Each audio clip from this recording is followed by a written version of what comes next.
Здравствуйте, человечество всегда верило в высшие силы. Есть добро, есть зло, инь и янь. Это для нас так естественно, что мы не можем представить одно без другого. А что если другого попросту нет? Послушайте новый рассказ под названием «Ад». Не было жемчужных ворот. Единственная причина, по которой я понимал, что нахожусь внутри пещеры, заключалась в том, что я недавно миновал в нее вход. За моей спиной возвышалась каменная стена, потолка не было видно. Я знал, что это было то самое место, о котором говорила религия, чего боялись люди. Я только что вошел в врата ада. Пещера ощущалась как некое живое, дышащее существо. В нос ударил зловонный запах гниющей плоти. Вдруг зазвучал голос, исходивший изо всех сторон, он будто окутал меня с ног до головы. «Добро пожаловать!» «Кто ты?» – спросил я, пытаясь сохранять самообладание. «Ты знаешь...» – ответило нечто.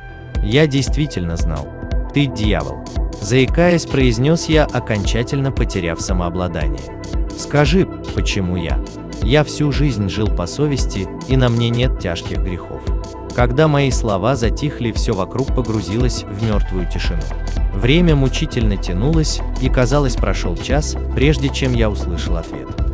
«Чего ты ожидал?» Голос был пронзительным, но терпеливым. «Я не знаю. Я не был религиозным человеком и никогда не верил ни во что», – произнес я. «Вот почему я оказался именно здесь». И снова тишина. Я продолжил. «Говорят, величайший трюк, который ты использовал, это убедить мир, что тебя не существует». «Нет». Голос стал тяжелее. «Величайший трюк, который я когда-либо использовал, это убедить мир, что есть альтернатива». Я содрогнулся. Бога нет. Пещера затряслась от слов. «Я Бог». Такие вещи по-настоящему шокируют, ведь для большинства людей мучительна сама по себе мысль об отсутствии продолжения существования после смерти. Но если после смерти будет еще больший кошмар, станет ли им от этой мысли легче? Подписывайтесь на канал и ставьте лайки, если вам понравилась история. До новых встреч!